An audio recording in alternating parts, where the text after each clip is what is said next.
Bonjour à tous, bienvenue dans cette nouvelle vidéo.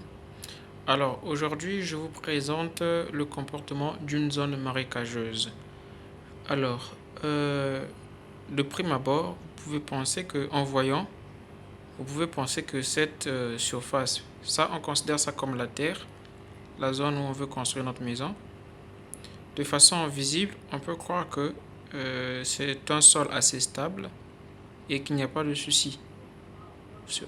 En surface, on se dit, bon, le sol est bien compacté et autres. Mais quand on essaie de compresser, de compacter un peu la zone encore, on se rend compte que le truc est en train de matélasser. Du coup, si on exerce une certaine pression, vous voyez, il y a effectivement de l'eau sur cette zone.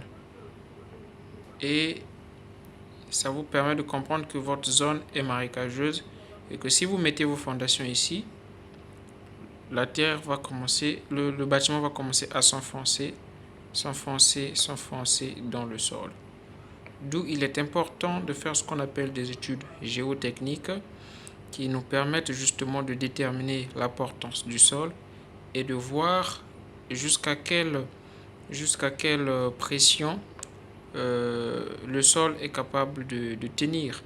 C'est-à-dire le bâtiment qu'on va mettre sur pied, est-ce que la terre, le sol ou le terrain sur lequel nous allons construire peut supporter cette charge.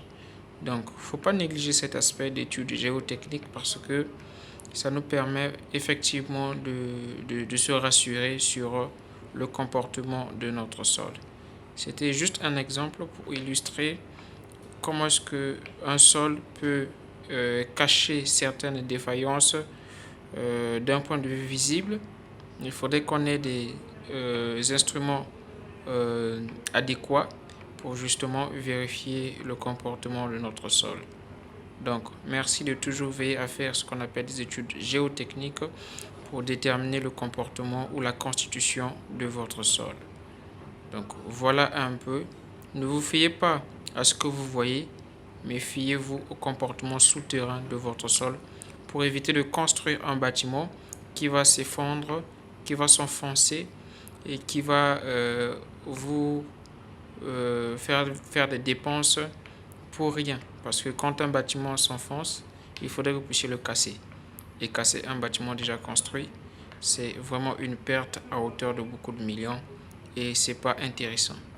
Donc merci d'avoir suivi cette vidéo. On se dit à la prochaine pour une nouvelle vidéo et pour des astuces qui vous permettront de construire en toute sécurité.